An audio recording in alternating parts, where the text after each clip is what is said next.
నమస్తే. తెలంగాణ రాష్ట్రంలో 2023 ఎన్నికల తర్వాత ఒక నియోజకవర్గం ఎప్పటికీ వార్తల్లో నిలుస్తూ వస్తుంది. ఆ నియోజకవర్గం పేరే ఆర్మూర్.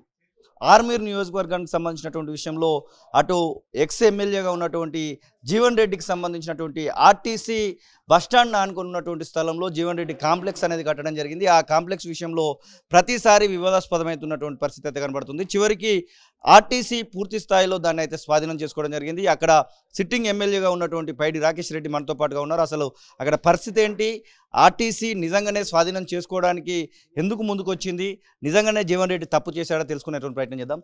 అన్న, నిజంగానే ఆ జీవన్ రెడ్డి తప్పు చేశాడా? ఎందుకంటే ఆయన నేను లీగల్గానే ఉన్నాను, అన్ని బిల్లులు పేమెంట్ చేశానని చెప్తున్నాడు. మా తొలి వెలుగు సంప్రదించిన నేపథ్యంలో కూడా అదే మాట మాట్లాడుతూ ఉన్నాడు. అవును, తొలి వెలుగు సంప్రదించేటప్పుడు సంబంధిత అధికారులను కూడా సంప్రదించాలి.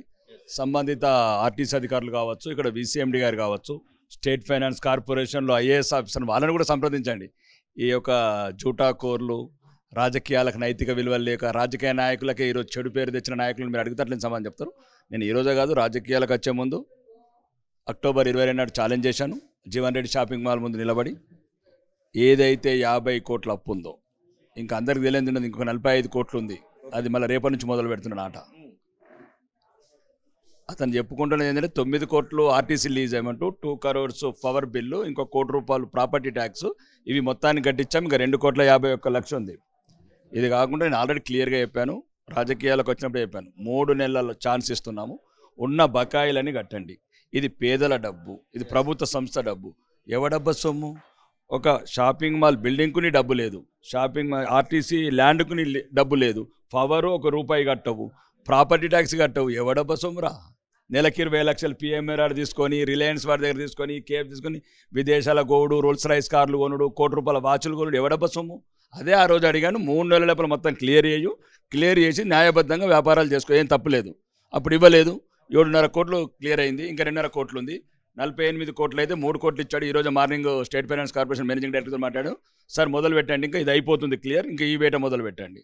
45 కోట్లు వసూలు చేసింది. వసూలు చేసినాక మంచి న్యాయబద్ధంగా వ్యాపారాలు చేసుకో. ఆ యొక్క కాంప్లెక్స్లో చాలా మంది చిరు వ్యాపారులు, కొంతమంది కాంప్లెక్స్లో అక్కడ బిజినెస్లు నడిపిస్తున్నారు. వాళ్ళకి ఇబ్బంది అవుతా ఉంది కదా. ఇప్పుడు మీరు ఒక సిట్టింగ్ ఎమ్మెల్యేగా ఉన్నారు, మీరు వారికి ఎలాంటి సహకారం అందించబోతున్నారు? ఎందుకంటే దాదాపు 130 దానికా ఉన్నాయని చెప్పి చెప్తున్నారు ఆ కాంప్లెక్స్ మొత్తంలో. అంటే ముఖేష్ అంబానీ చిరు వ్యాపారి, అంతేనా?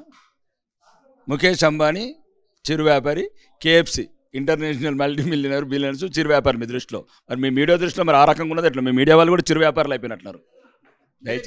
దానిలో పనిచేసే వాళ్ళు ఉన్నారండి. ఎవరికి ఏం అన్యాయం జరగదు. ఆర్టీసీ షాపింగ్ మాల్ చేస్తున్నాం, అందరికి ఇంకా భద్రత ఇస్తాము, ఇంకా జీతాలు పెంచుతాము, వీలైతే మల్టీనేషనల్ కంపెనీస్ని ఇన్వైట్ చేస్తాము, చేసి ఇంకా తక్కువ వద్దకి ఇస్తాము.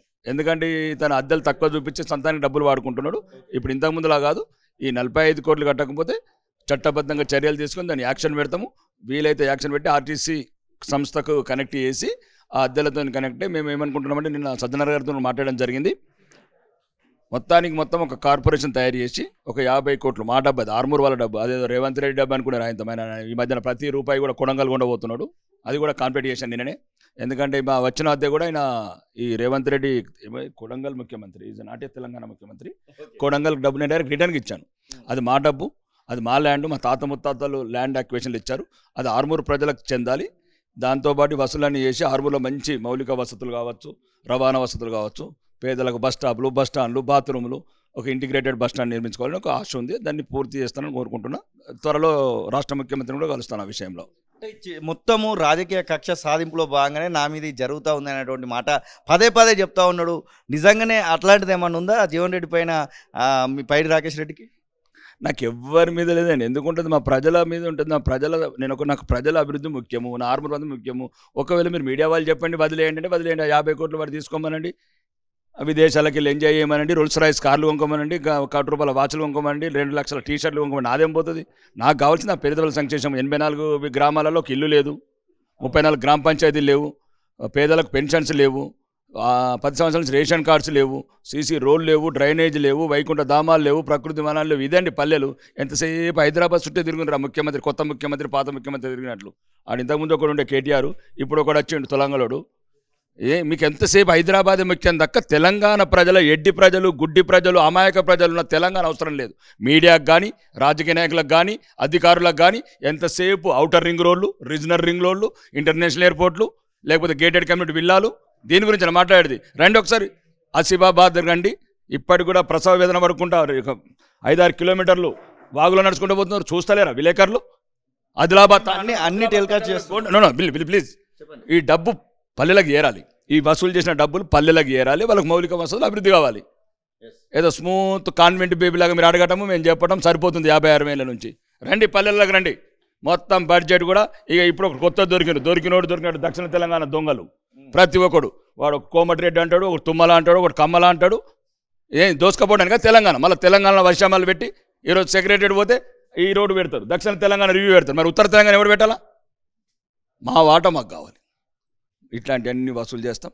ఏదైతే ఇప్పుడు రాష్ట్ర బడ్జెట్ ఉందో 22,000 కోట్ల అప్పు తీసుకొచ్చాడో మా అప్పు ఎంత తీసుకొచ్చాడు, మా వాట ఎంత ఉంది, బరాబర్ గిరిగీసి అడుగుతాం ఎవడ సొమ్ము. ఇది జీవన్ రెడ్డి చెప్తున్నా. ఖచ్చితంగా ఎవరిని వదిలిపెట్టేది లేదని, జీవన్ రెడ్డి మాల్ని మొత్తం ఆర్టీసీ పేరు మీద తీసుకునే విధంగా చర్యలు రూపొందిస్తామనేటువంటి మాటనైతే వారు చెప్తున్నట్టు. కెమెరా పర్సన్ సతీష్తో శ్రీనివాస్, తొలి వెలుగు, హైదరాబాద్. అసలైన తొలి వెలుగు. ఫాలో వాట్సాప్ @తొలి వెలుగు official.